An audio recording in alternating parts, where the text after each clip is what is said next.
Hey, John from Skipper Buds and Jim, the new owner of the Rot Yacht. I thought I'd make a quick video before I leave the house here to get her over to Skipper Buds. It's Friday about 2:30. I'll be shoving off here in a few minutes after I get this video up on YouTube. I just thought I'd go over everything. Every off season, or rather every fall, I clean the rub rail with acetone. Makes it look brand new. I love doing that. These decals are actually new, 2008 when I bought the boat. The 1999 version decals looked kind of retro, they looked kind of dated, so I went to Rinker and I bought that particular new year decals, so the boat has a more modern look to it. The trailer, which is also called Rot Yacht, I counted, it has been wet exactly 4 times. My first 2 seasons I docked at Beaver Park in Lorraine, and they had a ramp. The last 4 years I've been at Venetian in Sandusky, and they just pluck it right off the trailer. So trailer's hardly ever been wet. Taking you around to the stern, you see you got your Bravo 3 props, and you'll see here I have the trim tabs down. I just brought them down so you can see that they work. Before I take it to Skipper Buds, I'll put them back up. And what I'm going to do when I board the boat, I'm going to go ahead and start the engine. I already ran it to get it up to operating temperature. It's at 140 degrees.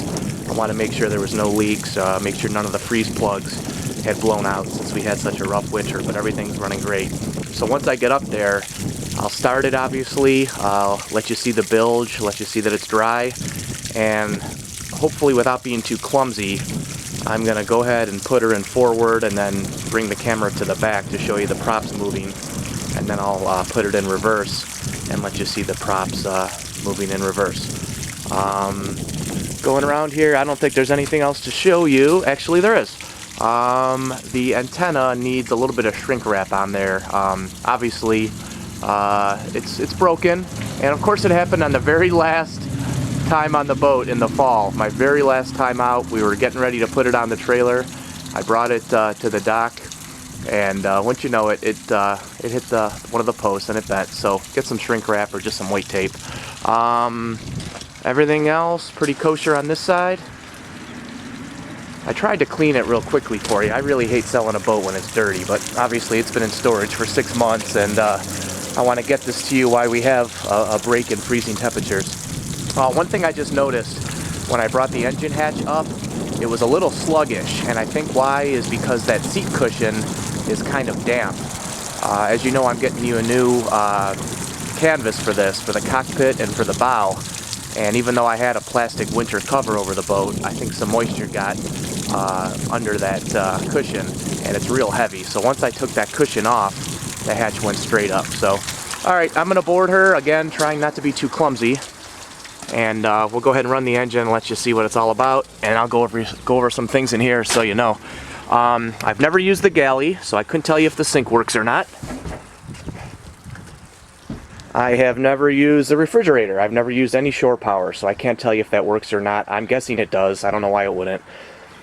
And you're going to see as I show you this, every compartment on this boat has crumpled up newspaper, and you might already know this trick. I don't know what you know, but when I bought a used refrigerator for my rental property, the guy that sells used appliances put crumpled up newspaper everywhere.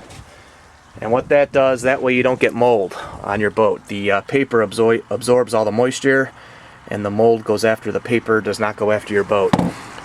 I also treat this every fall with an antimicrobial. I have a deck restoration company, and part of composite deck cleaning is we use an antimicrobial, so there's never any mold on this boat.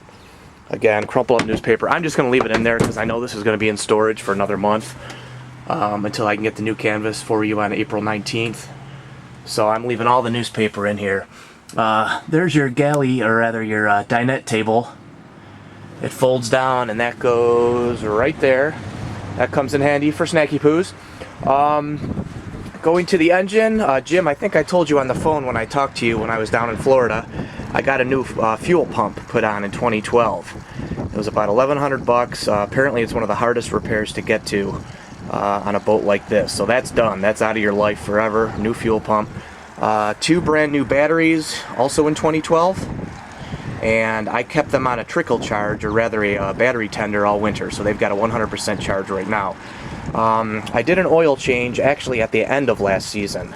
I didn't really get to use the boat until like August or September, and I knew I'd be selling her in the spring, so I figured I'd get fresh oil in her for the winter. I don't know if that means you still need to change it out in the spring. I think there's mixed opinions on whether or not you have to do that every year if the boat has just been in storage, but you might want to give her an oil change.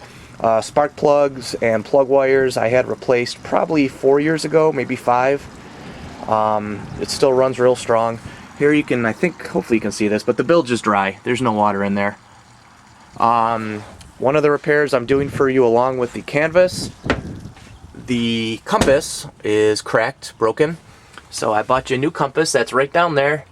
I don't know if I'll have time to mount it for you, but it's theirs. It's there. It's yours.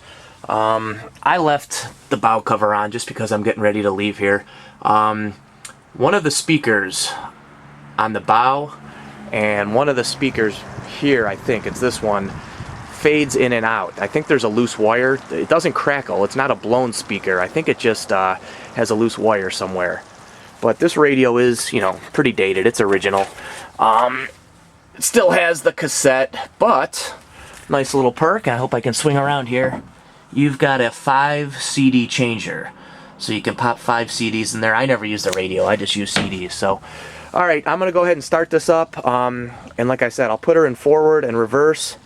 I did already check the outdrive. It does go up and down real nicely, so you don't have to worry about that.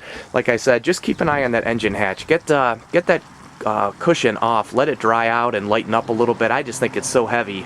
That's why the engine hatch was struggling. So get that checked out, you know, before you strain it. All right, let's start her up, and then I'll go ahead and I'll get this on YouTube, and then I'll get the heck out of here.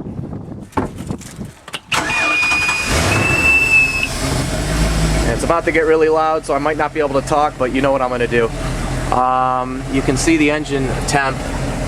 It's at operating temperature almost right now. It's about it was over 140 when I shut it off about 5 minutes ago. So you'll see we've got it at operating temp. That way you know the water's going through all the engine. There you see, no leaks. Hopefully there's enough light. Everything's dry as a bone. About 4 years ago, one of the engine plugs did blow out. They just replaced it, no problem. Even though it was winterized, apparently the antifreeze might have been a little diluted. I use that special antifreeze. I think it's purple or pink. It goes down to 100 degrees below zero instead of 50. All right, I'm gonna go ahead, put her in forward here, and you'll see the props. And again, I'll try to do this gracefully without falling on my ass. You'll be able to see the props rotating, then we'll do it in reverse.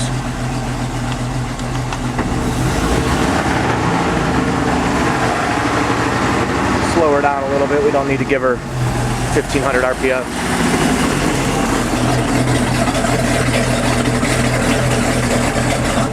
See the props rotating forward. I'll go ahead, I'll do it in reverse, and that's really all I have to show you. At that point, I'll close her up and get her on the road. All right, we are in reverse. And they are rotating the other direction, so those are good. Okay, again, my apologies for the boat being dirty. I like to keep her a little bit cleaner than this. I'm going to keep everything in storage until let me shut this engine off.